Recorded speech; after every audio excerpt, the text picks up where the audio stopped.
Olá, o Câmara em Debate começa agora e a região de Campinas registrou 3 vezes mais casos de trabalho análogo à escravidão no primeiro trimestre deste ano. De janeiro a março, foram registrados 8 casos. No mesmo período do ano passado, foram 3 casos. Os dados são do Ministério Público do Trabalho, que registrou as ocorrências na construção civil e no setor têxtil. Na Câmara Municipal, tramita um projeto de lei que impõe sanções administrativas à empresa comprovadamente envolvida com a utilização de trabalho análogo ao de escravo em Campinas. No Câmara em Debate de hoje, nós vamos discutir esse tema com os vereadores Carmo Luiz, do PSC, e também Marcos Bernardelli, do PSDB. Estamos aqui também com o gerente substituto do Ministério do Trabalho e Emprego Regional Campinas, João Batista Mâncio, e eu começo já com o João Batista. Seja bem-vindo. E eu pergunto o seguinte, até por conta de haver uma confusão, gostaria que o senhor explicasse para nós qual a função do Ministério Público do Trabalho e do Ministério do Trabalho e Emprego quando se trata desta questão do trabalho escravo na nossa região. São dois órgãos distintos, a pergunta é boa. Agradeço aí o convite em nome da gerência. E vamos ver se a gente pode contribuir aqui para o debate. O Ministério do Trabalho e Emprego é uma instituição já bem tradicional e o papel dela, entre outros, é a fiscalização das condições de trabalho e dos contratos de trabalho. Então, o fiscal que o pessoal, em geral, conhece é aquele que verifica se um trabalhador está registrado, se ele está recebendo o salário, se ele está recebendo as férias, o 13º. Essa é uma atividade bastante comum do Ministério do Trabalho. A outra é verificar as condições de saúde e segurança do trabalho. Quer dizer, não basta ter emprego, não basta estar registrado, não basta receber o salário, é preciso que as condições que ele esteja trabalhando não afetem a integridade física e nem a saúde desse empregado. Sim. Então, o emprego tem que ser de qualidade, não basta ser qualquer um. A fiscalização dessas duas questões ela é feita no Ministério do Trabalho a partir de denúncias dos próprios empregados, dos sindicatos e de outros órgãos. Uma vez recebida essa denúncia, é aberto um processo e é feita, então, a fiscalização. Na fiscalização, os auditores fiscais do trabalho, eles vão ao local e fazem uma verificação das condições gerais da empresa e, dependendo da denúncia, a fiscalização é dirigida mais para as questões relacionadas ao emprego, ao salário, às férias e tudo mais, ou às questões de saúde e segurança, ou a ambas, se for o caso. Feita essa inspeção local, é feita, então, uma notificação para que a empresa apresente uma série de documentos. E, depois disso, o fiscal vai analisar se há irregularidades com relação ao que ele viu, e, se houver irregularidades, ele pode fazer duas coisas. Um auto de infração, que é uma multa, ou uma interdição ou um embargo, se for referente a condições de risco grave e iminente nas condições de trabalho daquele empregado. Sim. Após isso, o Ministério do Trabalho, então, pode fazer um relatório dessas irregularidades, das questões que foram resolvidas ou não dentro daquela fiscalização, encaminhar a órgãos que tenham solicitado, por exemplo, o Ministério Público pode ter sido um deles, ou a Justiça, ou ao próprio sindicato, para que eles, então, tenham ciência do ocorrido e tomem as providências que houver com relação àquele órgão ou àquele sindicato. O Ministério Público do Trabalho, o Ministério do Trabalho, ele é um órgão do Executivo, ou seja, ligado ao Presidente da República. Já o Ministério Público do Trabalho é um órgão onde atuam procuradores do trabalho, que são advogados da defesa dos direitos dos trabalhadores. Uma diferença com relação ao Ministério do Trabalho é que, enquanto o Ministério do Trabalho diz respeito apenas àquelas pessoas que são registradas na forma da CLT, o Ministério Público do Trabalho já não tem essa restrição, ele pode atuar em qualquer tipo de relação de trabalho. Pode ser do funcionário público, que quando ele não é registrado por CLT, não é da competência do Ministério do Trabalho, e pode ser de uma outra atividade autônoma, outro tipo de contrato, que o Ministério do Trabalho não atua. Sim. Quando o Ministério Público do Trabalho recebe uma denúncia, em geral, ele encaminha ao Ministério do Trabalho e Emprego para que faça uma fiscalização daquela situação. Em alguns casos, o procurador, fazer ele mesmo a avaliação e a verificação da situação relacionada àquela denúncia. Ele pode notificar a empresa para que apresente documentos relacionados a isso. Ou digamos que a denúncia seja de falta de registro de empregado, ou de pagamento de salário, ou de pagamento de horas extras, né? Então, o Ministério Público do Trabalho pode notificar a empresa para que ela apresente comprovantes relacionados àquele item. E, baseado na avaliação desses documentos, ele pode já se considerar satisfatório o que ele tem de elementos para dar andamento ao processo. O Ministério Público do Trabalho não multa. Essa é uma grande diferença com relação ao Ministério do Trabalho, não é? Uma vez levantada uma irregularidade, ele chama a empresa e coloca para ela a situação. Olha, a empresa está irregular com relação a isso, isso e isso. Pode ser tanto com relação a salário, registro, quanto à condição de trabalho. Então, se vocês se propuserem a resolver, nós podemos aqui firmar um termo de ajuste de conduta, chamado TAC. Esse termo de ajuste de conduta, ele tem valor de um contrato, né? E é previsto uma multa. Então, não é que o Ministério Público do Trabalho impõe um auto de infração. Existe uma multa que está no TAC, que se a empresa não cumprir, ela se dispôs a regularizar aquela situação em 2, 3 meses. 3 meses depois, é verificado se ela cumpriu ou se ela não cumpriu. Se ela deixou de cumprir, então aquela multa que é prevista no termo de ajuste, ela pode ser, então, cobrada junto ao Judiciário. E aí, quem aplica essa multa são vocês ou é o Ministério Público? Não, aí cada órgão tem a sua independência. Correto. O Ministério Público do Trabalho vai, então, requerer a empresa, notificar ela para que pague a multa. E se a empresa se recusar, ele vai no Judiciário, né, na Justiça do Trabalho, exigir que o juiz, então, condene a empresa a fazer aquele pagamento. Correto. Não é? Se a empresa não corrigir, ou se a empresa se negar a assinar o termo de ajuste de compromisso, então o procurador pode entrar com uma ação civil pública. Então, ele entra, essa ação civil pública nada mais é que um pedido ao juiz, da Justiça do Trabalho, para que ele, então, condene aquela empresa a realizar aquele pagamento ou a corrigir as condições de trabalho. Então, são 2 órgãos que têm autonomia, cada um age da sua parte, cada um tem os seus elementos de punição da empresa, só que, enquanto que um atua diretamente através de auto-infração e embargo de interdição, o Ministério Público atua junto à Justiça do Trabalho. Tá ótimo. Então, e agora nós vamos falar com os vereadores aqui da casa que participam com a gente, primeiramente com o vereador Carmo Luiz, e a pergunta vai para os dois inicialmente. E é o seguinte, de acordo, inclusive, com o Ministério Público do Trabalho, em 2 anos, o número de casos de trabalho escravo na região de Campinas aumentou de 13 para 28 nas áreas urbanas. Entre 2010 e 2012, o crescimento neste tipo de ocorrência foi de 115%. Enquanto isso, na área rural, houve uma queda de 14 para 8 ocorrências, registrando 42% de queda. Quando se fala em trabalho escravo, geralmente se pensa que ocorre em regiões rurais, norte, nordeste, mas o que a gente percebe é que está cada vez mais perto dos centros urbanos. Como o senhor analisa essa questão, vereador? Boa tarde, Mirna. Boa tarde ao vereador Marcos Bernardelli, autor de um projeto que trata deste assunto. Boa tarde ao auditor fiscal João Batista Manso, do Ministério do Trabalho e Emprego. Boa tarde a todos os telespectadores. E é um tema de extrema relevância para a nossa sociedade. Eu acredito que essa análise que você acabou de fazer, de nós acreditarmos que a escravidão exista apenas nas áreas rurais,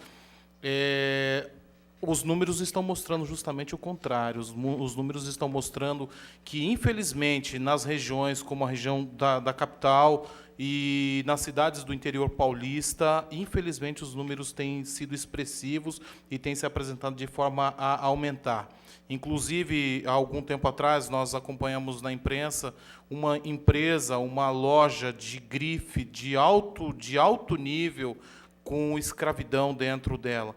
Então, nós acreditamos que é necessário, sim, que todas as autoridades, todas as pessoas compartilhem com as ideias do Ministério do Trabalho e Emprego, a fim de realmente buscarmos onde estão esses locais e buscarmos formas, métodos de punir essas empresas para que a gente possa realmente eliminar, banir da nossa sociedade qualquer ato no sentido de escravidão.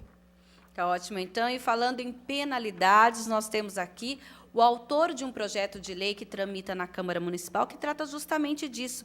Ele cria sanções administrativas à empresa comprovadamente envolvida com a utilização do trabalho análogo ao de escravo em Campinas.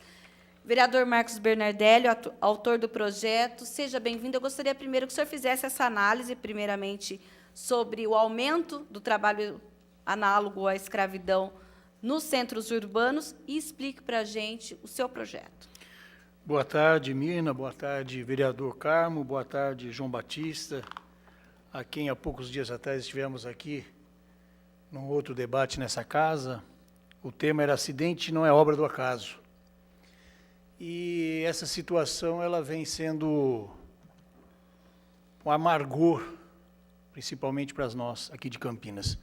Essa semana que passou, nós tivemos um outro acidente nas obras da ampliação do Aeroporto Internacional de Viracopos, e a discussão só vem à tona, lamentavelmente, quando esses fatos, esses incidentes aparecem. Eu digo, a respeito da sua indagação, que foi a própria migração do trabalho rural, aquele ser humano que se sitiava, se localizava na zona rural, ele migrou para a cidade e, pelos levantamentos que embasaram o nosso projeto de lei, a realidade é que hoje está afincado quase que 90% dessa situação do trabalho análogo ao escravo na construção civil. E outras variantes, mas com uma ascensão muito forte dentro da construção civil.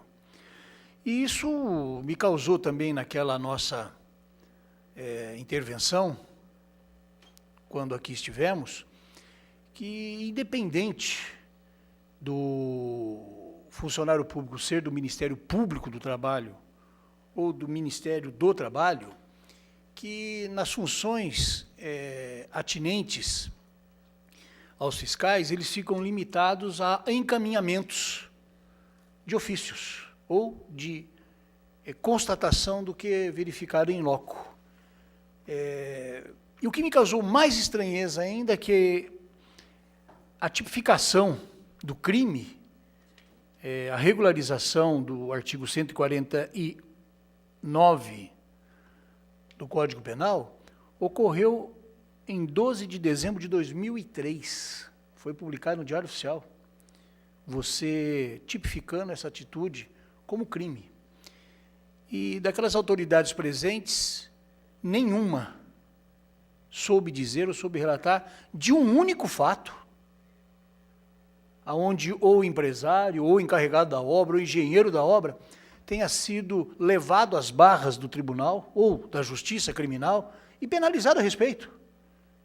Isso me causou uma estranheza, assim, muito grande, muitíssimo grande, porque se eu sou um funcionário público e vou fiscalizar as coisas formais da relação de emprego, e podendo constatar as questões de segurança e saúde do trabalhador, onde se enquadra aqui o trabalho análogo ao escravo, eu tenho por obrigação fazer a denúncia. Porque eu estaria prevaricando se não fosse, por assim dizer, penso eu. Então eu fiquei muito preocupado. Muito preocupado. Foi passado um painel com muitos dados e um fato isolado onde houve a denúncia do trabalho, constatado o trabalho análogo ao escravo. Estou pensando em tudo ainda das anotações que fiz, qual as providências ou qual as solicitações, indagações a fazer a essas autoridades. Porque, como funcionário público, se eu estiver fazendo uma fiscalização numa empresa, seja ela A, B ou C, questões formais, se o salário está sendo pago, se a hora está sendo cumprida, se a refeição é a correta, e constatar o trabalho escravo, eu tenho que levar para as minhas hierarquias superiores. E pela afirmação do próprio João Batista, nosso gerente aqui, substituto do Ministério do Trabalho, parece-me que os fiscais só atuam a partir do momento que são provocados. Porque a resposta, pelo que ele falou, são aos órgãos que solicitaram aquela fiscalização. Eu não sei, pelo que foi dito, porque talvez de iniciativa própria, então, não tenho nenhuma. Então, eu gostaria que o João também abordasse esse assunto, porque me causou muita estranheza. Eu sei das limitações que cada departamento tem, que cada área tem, mas na fiscalização de um item relacionado às questões formais, eu acho que o funcionário público que ali estiver ou tomar conhecimento, independente de ter sido solicitado ou provocado por quem quer que seja, ele tem que fazer o auto e encaminhar para o Ministério Público do Trabalho, que aí sim nós vamos, dentro de um procedimento, de uma ação própria, de instauração de um inquérito para apuração do ilícito penal, eu estou tratando. Não estou tratando lá da multa, do termo de ajuste de conduta, não. Porque me causou muita estranheza, eu repito, muita estranheza, de saber que nós estamos com essas disposições novas, por assim dizer, do artigo 149, portanto, por 10 anos, e ninguém sabia aqui relatar ou relacionar um único caso de um empresário, dono de uma construtora, ou engenheiro, ou a quem responsável pela obra, na constatação do ilícito previsto nessa disposição legal, tenha sido responsabilizado, ou sequer tenha sido, ou esteja respondendo por um processo crime. Fiquei muito preocupado com isso, muito preocupado mesmo. Sim, João. O vereador levantou duas situações aqui. Quando eu relatei a questão da origem das denúncias, eu citei aquilo que é mais comum, não significa que é o único. No Ministério do Trabalho existem programas, metas, prioridades que estão estabelecidas num plano plurianual e anualmente, tanto pelo órgão em Brasília, que é a Secretaria de Inspeção do Trabalho, quanto pelo órgão em São Paulo, que é a Superintendência e o Setor de Saúde e Segurança na Superintendência, e pela Gerência do Trabalho. Cada órgão estabelece uma programação, e nós temos aqui em Campinas alguns grupos. Um deles é da construção civil, o outro é rural. Só para citar aí dois que o vereador citou. Embora a gente tenha esse projeto de trabalhar de forma programada, de forma preventiva, isso não vem acontecendo nos últimos anos por dois motivos. Primeiro, porque o número de denúncias é absurdo. Segundo, que a cada ano nós perdemos auditores fiscais. Há 4 anos atrás, nós éramos o dobro de auditores fiscais para atender a gerência de Campinas, que são 34 municípios. Vocês têm quantos hoje? Nós estamos com um pouco mais de 20 auditores, sendo que nessa semana nós perdemos mais 2. A gerência ela tem o gerente, que é um cargo mais administrativo, e você tem a chefia de fiscalização, que é quem recebe as demandas, orienta os auditores, encaminha os processos, e assim por diante. Então, a chefe efetiva aposentou, saiu a aposentadoria dela, e o chefe substituto está sendo convocado para uma ação do Ministério do Trabalho em outro local por mais de 60 dias. Então, nesse momento, a gente está com uma situação complicada, sem chefia no setor. Só para dar uma ideia Então, mas para da ter... insuficiência que nós temos. Mas aí não pode ter fiscalização? Não, não é que não pode ter. Com a demanda que você tem e menos gente para... A gente não consegue fazer um trabalho preventivo. Correto. A gente mal consegue dar conta das que denunciam. Tá. Né? Além do que, todos sabem que só do mês passado para cá, nós já tivemos 6 mortes na construção civil só na nossa região. Então, dá para imaginar o que dá para fazer 7 fiscais que atuam na área de saúde e segurança. Então, tem que se ter isso em conta. Segundo, dentro do órgão público existem normas que afeta ao auditor, a cada funcionário. Ele tem regras internas que ele tem que seguir, orientações normativas, instruções normativas, portarias. Todo e qualquer documento que é gerado no Ministério do Trabalho, para que ele saia do órgão, ele tem que sair de maneira formal, como estabelecido no regimento interno, que eu tenho certeza que existe na Câmara também. Então, o auditor fiscal é o último elo dessa cadeia. Quando ele termina a sua fiscalização, ele elabora um relatório e encaminha à chefia. A chefia, então, é que vai fazer um memorando ou um ofício para encaminhar esse documento para os órgãos que foram competentes para dar sequência ou encaminhamento, ou precisem ter ciência daquela situação. Digamos que o auditor fiscal, numa fiscalização, um ou mais, chegou à conclusão de que se tratava de uma situação de trabalho degradante similar a escravo.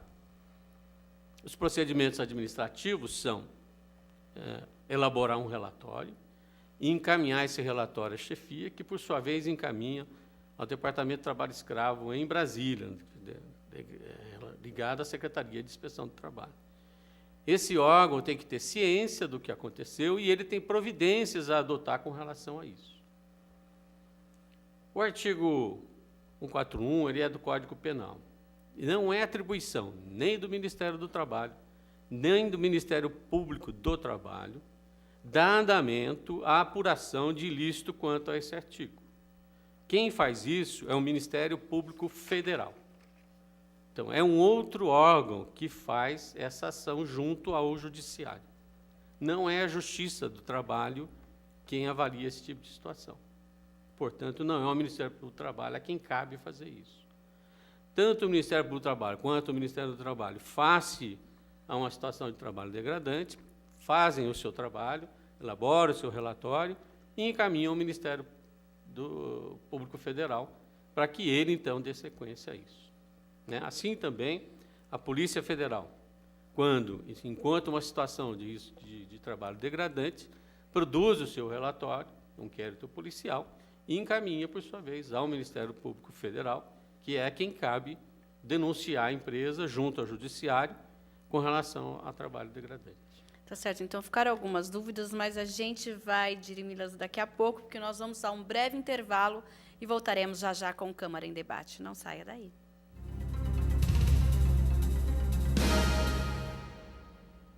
Você fica constrangido quando encontra uma pessoa com deficiência?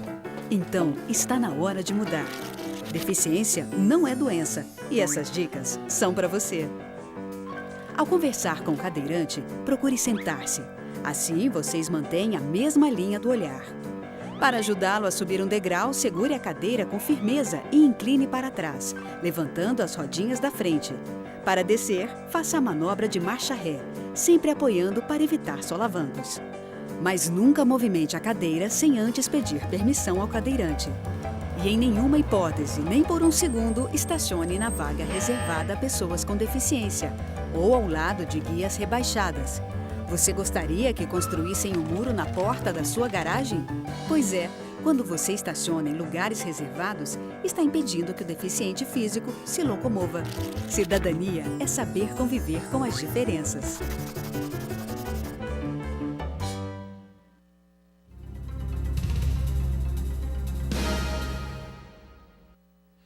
Estamos no segundo bloco do Câmara em Debate, que hoje discute o trabalho análogo à escravidão aqui na região de Campinas, com os vereadores Carmo Luiz, do PSC, Marcos Bernardelli, do PSDB, e também com o gerente substituto do Ministério do Trabalho e Emprego Regional Campinas, o João Batista Manso. Inclusive, João Batista, você explicou o trâmite burocrático, e aí fica a pergunta, na hora em que vocês fazem a fiscalização e constatam uma situação dessas, que providência prática vocês tomam para já, digamos que, mudar ou tentar minimizar os efeitos do que está acontecendo com aquela pessoa que está na situação de escravidão?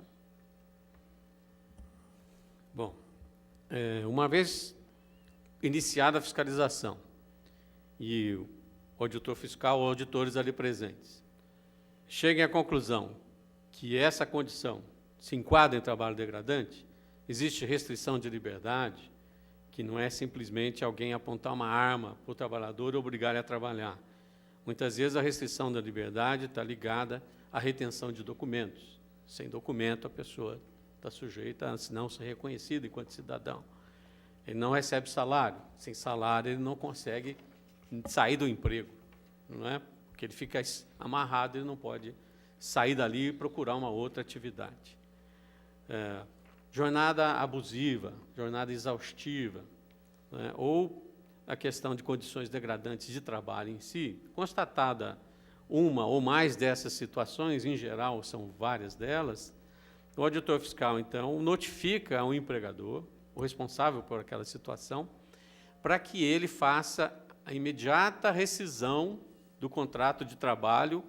Se não houver o contrato de trabalho, digamos que estava trabalhando sem registro, ele tem que fazer o registro e, em seguida, fazer a rescisão. Pagar todos os direitos que ele tem, do ponto de vista de como trabalhador, e encaminhar esse trabalhador de volta ao seu local de origem, caso ele não resida na cidade ou na região. Então, todas essas providências imediatas são exigidas pela fiscalização e são acompanhadas pela fiscalização. Quando isso termina, que às vezes é questão de dias, às vezes é questão de 1 ou 2 semanas, o auditor fiscal, então, impõe à empresa as multas, então, os autos de infração, as multas relacionadas àquelas irregularidades. Então, um caso recente que eu fiz aqui foram 22 autos de infração.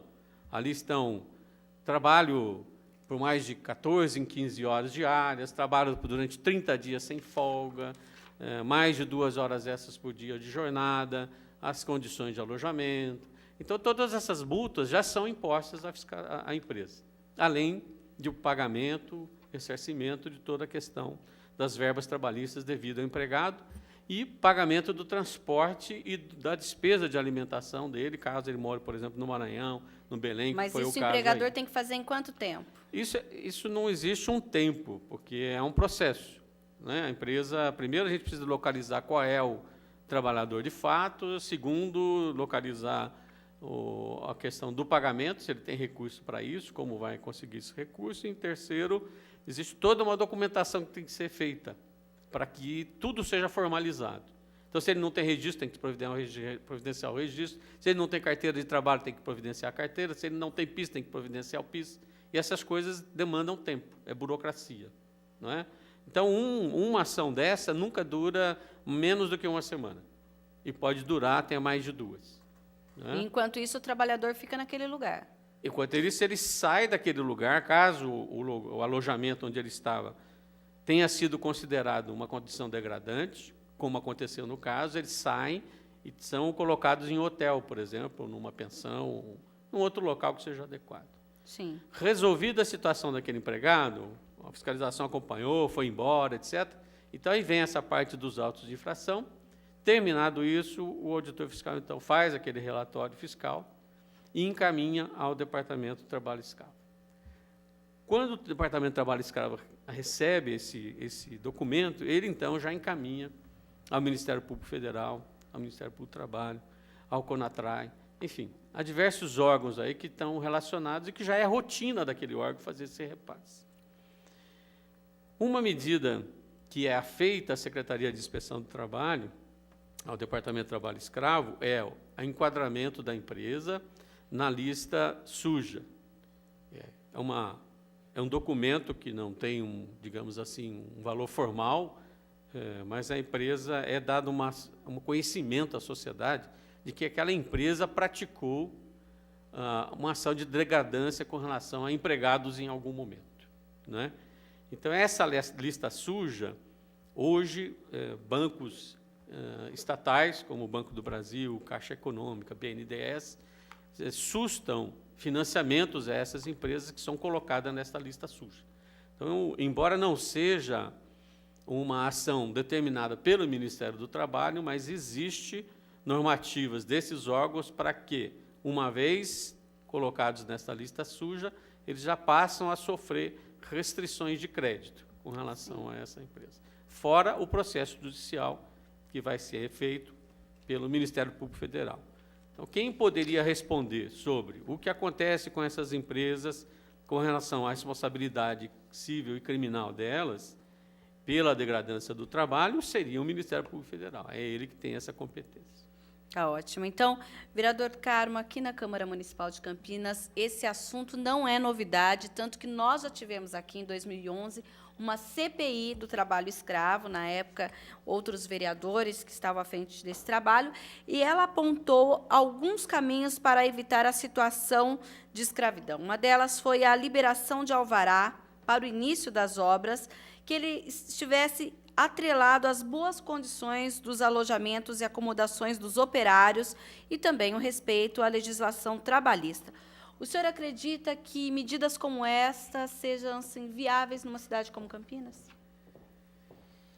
A maioria dos trabalhadores que vêm da região do Nordeste e trabalham, na grande maioria, na construção civil, na nossa região, e uma das coisas também que tem chamado a nossa atenção é na indústria têxtil, principalmente na cidade de Indaiatuba, Americana, que são os grandes polos têxteis da nossa região, tem mostrado o aumento do número de trabalho escravo ou trabalho degradante.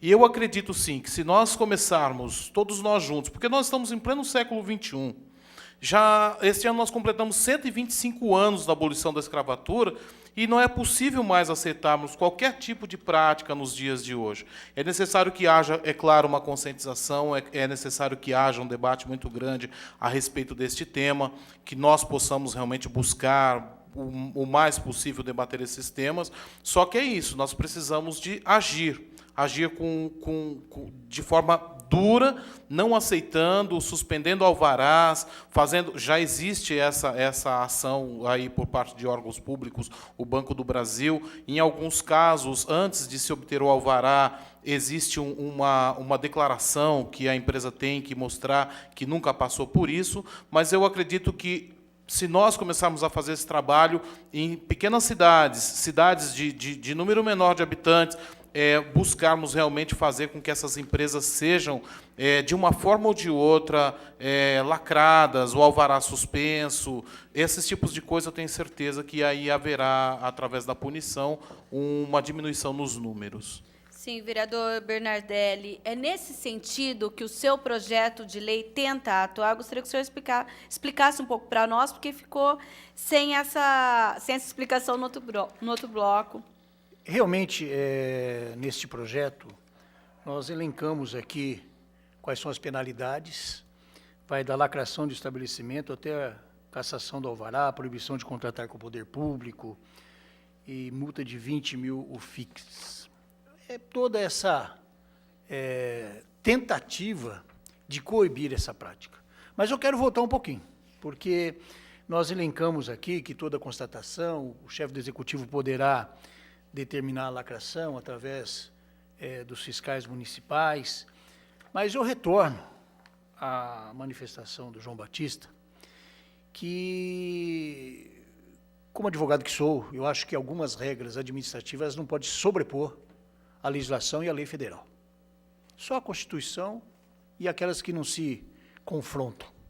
Então, eu volto a repetir, naquela reunião passada, representante dos trabalhadores, sindicatos, o presidente do sindicato estava aqui, o representante também do sindicato dos empregadores, Sinduscom, se não me falha a memória, me causou mesmo muita preocupação, e ainda hoje eu estou mais preocupado ainda.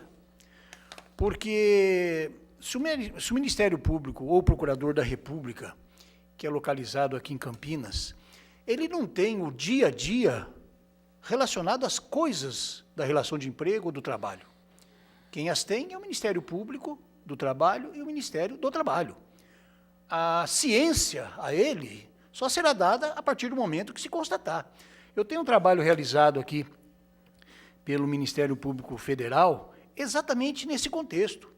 Olha, se a situação de fato vai perdurar 15 dias, uma semana para ser solucionada, para encaminhar o trabalhador de volta à sua residência, ou local de onde se originou, nós temos tempo suficiente para convidar um representante, um procurador da República, e isso o Ministério Público do Trabalho e Ministério do Trabalho tem condições de fazê-lo, diligência em conjunto, porque a partir do momento que eu der a passagem, der a indenização para esse empregado, ele vai-se embora. Sabe quando que eu vou instruir um inquérito para basear um processo crime contra esse empregador? Nunca mais. Então, eu devolvo aqui a colocação. O João disse que teve casos recentes onde 20 pessoas foram constatadas. Eu acho que, pelo que ele narrou, era quase que caracterizando o trabalho escravo. Se ele solicitou, quando foi a última vez que ele solicitou, ou algum auditor, algum fiscal solicitou a presença do Procurador da República? Porque nós temos uma sede aqui em Campinas exatamente para fazer um trabalho junto, em conjunto. E como é uma semana de trabalho, pelo que foi me dito, eu acho que é tempo suficiente. Olha, nós estamos fazendo uma diligência, lá está constatando a ilicitude do trabalho capitaneado aqui, ou catalogado, ou estampado no artigo 149, vamos em conjunto fazer. Porque aí no relatório final, olha, dia tal, falei com o procurador X, e por questões de falta de tempo, porque não quis ir, ele nunca acompanhou. Porque há uma hierarquia. Eu percebi que, num determinado momento, esse relatório é encaminhado para o Departamento do Trabalho Escravo. Eu acho que esse departamento não fica em Campinas. É em Brasília, é isso, João? Isso, João. Quer dizer, você imagina o relatório chegar em Brasília, quanto tempo demorou para ele saber o que é que ele vai fazer? Aí ele vai encaminhar para o Ministério Público, desculpa, para o Procurador da República aqui em Campinas. Que custava, naquele momento, naquele dia, naquela semana, olha, nós estamos fazendo a diligência. Nós estamos constatando, pelo menos em tese. Tem alguém disponível para nos acompanhar? Porque se omitirem, evidentemente que esse auditor, esse fiscal, esse procurador do trabalho poderá consignar no termo ou em todo o trabalho administrativo. Então, eu fico, assim, realmente muito preocupado, porque parece que não está tendo conversa. Ou se teve, eu gostaria de saber quando foi e que momento foi. João, por que, então, não há, ou se há essa linha direta, digamos aí, com os procuradores da República? No começo de conversa, não tenho nada contra. Tá. Nós trabalhamos muito bem com qualquer órgão. Sim. Acontece que não houve essa aproximação, nem da nossa parte, nem da deles. Então, não há nenhum impedimento do Ministério do Trabalho e Emprego com relação a isso. E nem Essa há prática, nenhuma então, poderia instrução para que não haja isso. Agora, como você está no Seria cargo uma boa ideia. gerente substituto, eu não sei o titular, falou que você está aposentando, João, eu acho que é uma ideia fazer uma visita, olha, vamos começar a fazer diligências em conjunto? Porque eu duvido que eles vão se furtar a comparecer. Olha, acontece o seguinte, quando... A ideia é excelente, não tem nada contra os procuradores do Ministério Público ter nos acompanhado, juízes do trabalho acompanharam 2 das últimas ações que nós fizemos. Isso começou com uma reunião que eles solicitaram, né? O juiz do TRT nos solicitaram através da ANAMATRA, que é a Associação dos Juízes, e eles estabeleceram, então, que eles fossem comunicados sempre que houvesse uma ação, onde houvesse uma denúncia. Mas, João, nós sabemos que o judiciário não é o detentor da ação penal. Não, deixa eu explicar ao senhor. Pois não. Estou dizendo que como isso nasceu, como isso pode nascer. Então, o judiciário nos procurou, tivemos uma reunião conjunta, estava o Ministério Público do Trabalho, estava o Ministério do Trabalho, veio uma pessoa da Superintendência em São Paulo, e nós estabelecemos, então, que a partir daquela data, qualquer denúncia dessa, eles seriam comunicados, e, se possível, algum juiz iria nos acompanhar. Tá? Então, existem nuances dessa atividade que diz respeito à Justiça do Trabalho. Então, o Ministério Público do Trabalho, em geral, acompanha essas ações e, quando nós concluímos aquele trabalho, eles passam, então, a fazer uma fiscalização junto à empresa para que ela não volte a fazer. Temos de ajuste de compromisso para que isso não venha a ocorrer mais. Ocorreu, foi dado um encaminhamento necessário e amanhã? Amanhã não pode acontecer mais e isso o Ministério Público do Trabalho se encarrega com relação a isso. A questão da ação, da aplicação do artigo 149, é que não é da nossa competência. Agora, nós poderíamos procurar o Ministério Público Federal e dar a eles fazer o convite para que eles venham. Só porque os nossos telespectadores entendam, o Ministério Público Federal agora é o Procurador da República, ou seja, o promotor público que representa a União, para fazer essa esse acompanhamento, porque para não misturar o que é o Ministério Público do Trabalho com o Procurador da República. Essa parceria, que eu acho que não está existindo. Não está. O que eu quero dizer é que o Ministério Público do Trabalho, lá atrás, já veio procurar o Ministério do Trabalho para que se fizesse alguns trabalhos conjuntos, porque dessa maneira funciona melhor para nós e funciona melhor para eles. Então, se tivesse um procurador do Ministério Público Federal acompanhando as ações, ele nos ajudaria e nós poderíamos ajudá-lo também. O que Não há obsta de impedimento. vocês fazerem um ofício solicitando, pelo menos, ou um contato telefônico, porque do relatório, João, olha, eu também fui funcionário público, tenho certeza. Quando você pede para alguém te acompanhar da primeira vez, ele não faz, você coloca no relatório, da segunda ele é o primeiro a estar na porta para sair junto. É o primeiro, porque ele tem chefe também. O Procurador da República tem que ter o Procurador-Geral lá em Brasília, e que não acompanhe na segunda vez. Então, eu acho que é um caminho, eu acho que esse tipo de debate... Mas esse caminho que o senhor está dizendo é justamente com aquela indagação que o senhor fez lá atrás. Porque se faz esses acordos, se resolve a situação em parte, onde o trabalhador volta para a casa dele, mas ninguém é responsabilizado. E com o Procurador da República, isso seria um pouco mais Não, estou firme, fazendo uma é isso? composição na área do trabalho, nas infrações e nas multas, que não afeta a área criminal. Os acordos, composições, as transações na área criminal têm que ser feitas lá, na área criminal.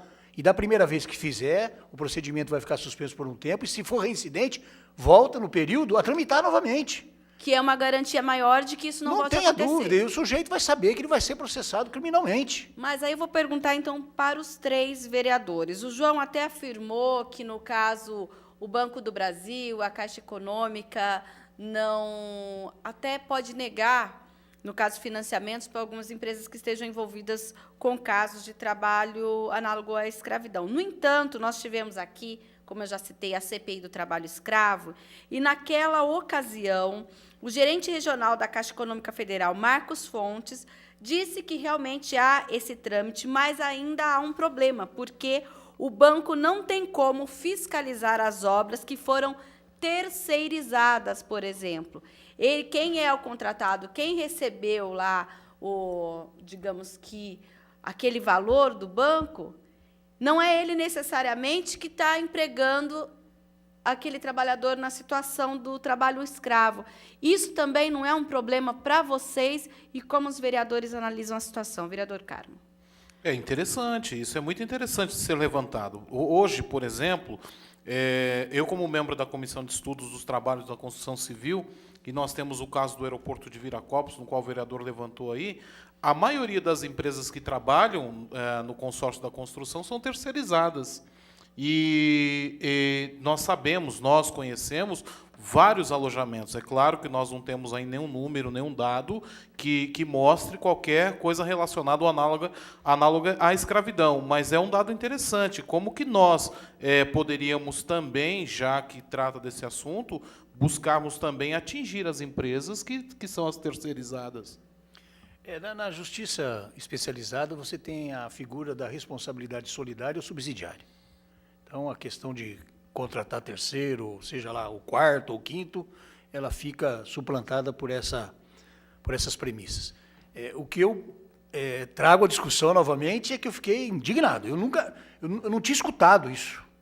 Eu não tinha ouvido de pessoas que estão no meio, que fazem e executam todo tipo de fiscalização, que não tem um procedimento criminal instaurado contra quem quer que seja, o mestre de obra, ou o engenheiro, ou o proprietário da empresa. Se for terceirizado, vai ser responsável aquele engenheiro, aquele mestre de obra, o dono daquela empresa que está fazendo o serviço. Que da próxima vez ele não vai fazer. A Polícia Federal também não teria a obrigação de acompanhar no caso É um desse? item, mas como aqui quem é o detentor da ação penal que vai tramitar pela Justiça Federal é o Procurador da República. Se estiver fazendo a fiscalização, constatou o fato, em tese está constatado. Se é o caso de autuar, vamos autuar em flagrante delito. Seria o que, como o senhor disse, o mestre de obras, o engenheiro responsável, nesse sentido? O procurador vai estar ali, os fiscais estarão lá. Quem é o responsável sobre esse assunto? Aqui é o dono da obra. Quem é o dono da obra? É o dono da pessoa jurídica, o senhor José. Nós vamos lá, o senhor José, o senhor está preso por causa o trabalho aqui é análogo ao escravo. Simplesmente, o procurador da República o conduz, vai autuá-lo, e ele vai responder. Vai aguardar, talvez, em liberdade, por causa que a pena assim o define, mas nós começamos a ter uma situação, de fato, que não é apenas autuar, não é apenas fazer o encaminhamento desse empregado para a sua cidade de origem, não é simples, porque eu sei que é muito difícil, mas fica a burocracia que ele acabou de me dizer. Nós estamos mandando um papel ou um relatório para Brasília com 2 meses, ou 1 mês, ou 20 dias, que quando chegar no Procurador da República, de fato, não vamos ter nenhuma consequência. E o senhor acredita que, então, de certa forma, a certeza da impunidade é que faz que esses casos até aumentem em nossa Não, região? porque eles, pelo que eu ouvi daquele representante aqui do Sindicato dos Empregadores, eles já sabem que eles vão ter ali um termo de ajuste e conduta, eles sabem que vão receber uma multa, eles sabem que vão ter parte da obra interditada ou embargada, eles já sabem de tudo isso. Só que eles não sabem que eles podem responder por um procedimento criminal. E é bom que saibam, porque a partir daí começarão a exatamente cumprir o que determina a legislação. E o que eu pondero aqui, até mesmo de sugestão ao gerente substituto do Ministério do Trabalho, é que façamos esse contato. Eu conheço alguns procuradores da República aqui, são pessoas muito acessíveis. Eu espero que não tenha sido ou não esteja sendo vaidades, porque se for vaidade é pior ainda. Muito delicado, porque estão mais ou menos na mesma esfera de competência. Olha, estamos fazendo uma diligência em tal local. O fiscal já constatou que, em tese, existe o trabalho análogo ao escravo. Dá para nos acompanhar? Essa é a minha sugestão. João, partindo, então, até dessas colocações dos vereadores, principalmente do vereador Marcos Bernardelli, que sugeriu essa, digamos que essa ação conjunta, nesses casos que vocês já têm relatado, tem empresas que vocês fazem esse tipo de trabalho e no ano seguinte, ou até em alguns meses seguintes, as mesmas empresas voltam a cometer a mesma infração? Bom, na minha experiência aqui na região, eu nunca peguei uma empresa em situação degradante por 2 vezes. Sim. Sempre, todas as que nós fiscalizamos foi por uma única vez. E, neste caso, quando elas são pegas no... Por exemplo, a gente teve aí o caso de uma empresa que estava construindo um local, um banco aqui na nossa região, que, na verdade, não é o banco, seria uma central desse banco. Quem é responsabilizado? É só essa empresa? É a empresa que contratou, até por conta do que o vereador falou, que é a solidariedade também nesses casos. Existe isso ou não? É só a empresa que contratou que vocês autuam? Faz parte da fiscalização definir quem é o empregador efetivo, né? Para definir quem é o empregador efetivo, a gente se fundamenta na legislação. O empregado é todo aquele que está subordinado, que presta serviço de forma habitual, né, que recebe ordens, enfim. Mesmo que ele esteja registrado numa empresa, se nós chegarmos à conclusão de que o empregador efetivo é outro, é aquele, no caso de uma terceira, é a contratante, nós responsabilizamos a contratante. É o caso, por exemplo, da situação da MRV em Americana, que eram 2 empresas terceiras, mas nós desconsideramos, porque quem, de fato, geria a atividade daqueles empregados era a empresa contratante, a empresa principal. Então, nesse caso, a responsabilidade com relação à rescisão daqueles empregados, resgate, o relatório, foi em cima da empresa contratante. Sim. Tá? Essa outra situação que você citou, de uma empresa que era a terceira de uma obra de um banco, nesse caso, a gente não chegou à conclusão que era mesmo a terceira a responsável. Ela que, de fato, geria e gerenciava a atividade dos empregados naquela situação. Sim. Então, foi ela responsabilizada. Tá, ok. Então, cada situação tem que ser analisada individualmente. De qualquer maneira, alguém é identificado como responsável. Um empregador é identificado como responsável. Isso que o vereador está comentando, né?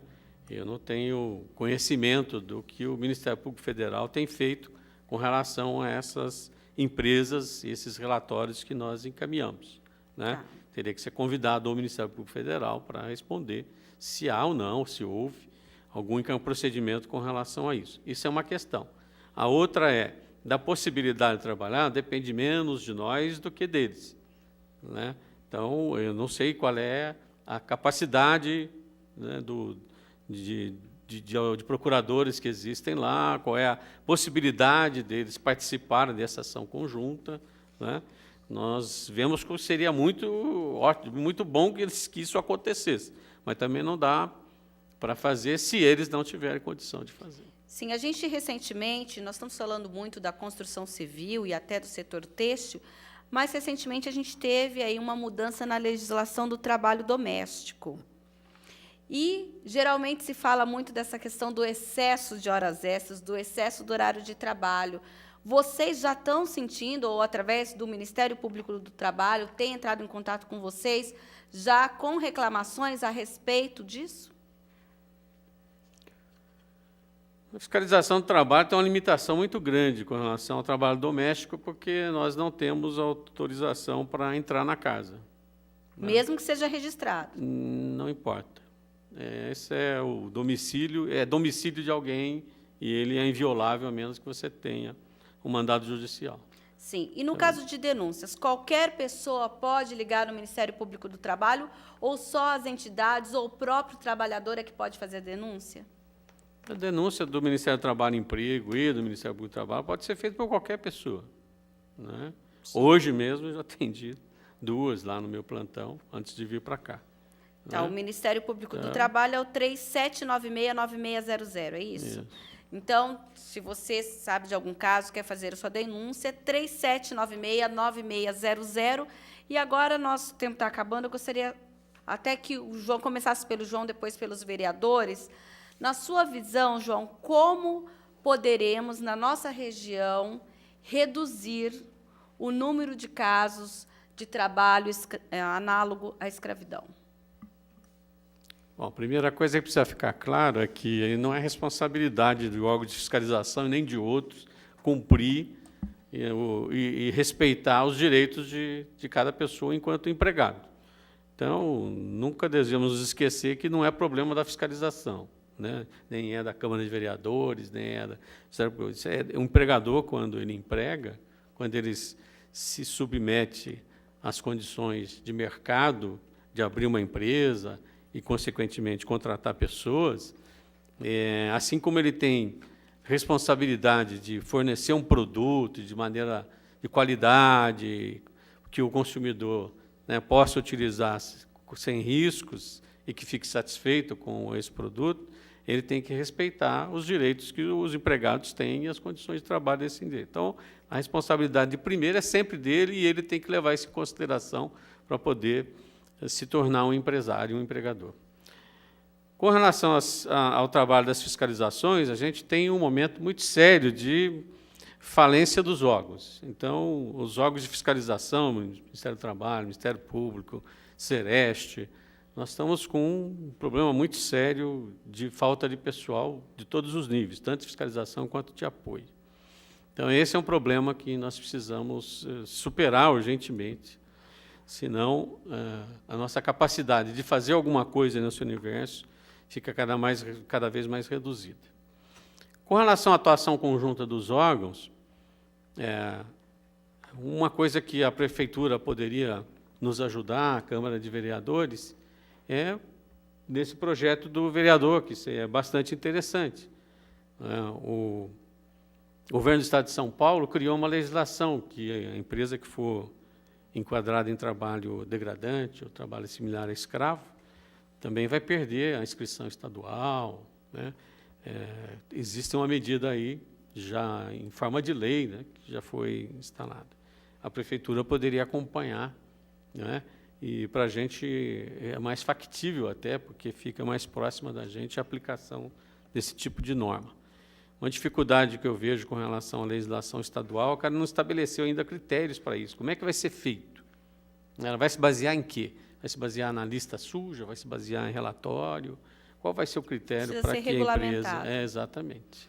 Eu não sei se isso no projeto do vereador está colocado, mas a gente apoia integralmente. Isso aí viria nos já ajudar bastante. Tá ótimo. Então, vereador Carmo, 30 segundos. Parabéns, viu, João, pelas colocações, foram muito instrutivas. E eu gostaria, então, de também parabenizar o vereador aí, Marcos Bernardelli, aí, pela iniciativa do projeto. E, diante do que o João explicou, nós todos juntos aí buscarmos o melhor caminho para que a gente possa, de uma forma ou de outra, agregar valor dentro dessa luta, que é uma luta de uma sociedade que busca justiça e qualidade de vida para todas as pessoas que vivem dentro dela.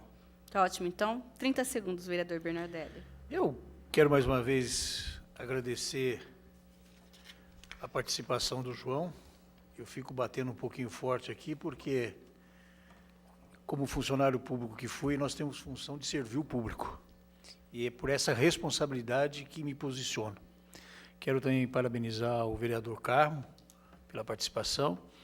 Eu tenho certeza que nós vamos voltar aqui daqui uns dias para tratar desse assunto, porque é uma situação que está caótica pela própria... Seu projeto tramita em primeira discussão. Isso. Okay. A situação é caótica pela própria apresentação do João Batista. Eu acho que nós podemos fazer um movimento, iniciar um movimento aqui na casa, encampando, inicialmente já, a tentativa junto aos órgãos competentes de conduzir para Campinas e região mais recursos humanos. Eu acho que é isso hoje. Em paralelo, tentar aprovar aqui ou emendar o que for necessário, que a Prefeitura, com a sua fiscalização, também ajude. Mas, repito, vamos chamar a Procuradoria da República aqui em todas as nossas diligências. Muito obrigado. Agradeço, então, a participação de todos e o Câmara em Debate fica por aqui. Na sequência, você acompanha a programação da TV Câmara. Até uma próxima oportunidade.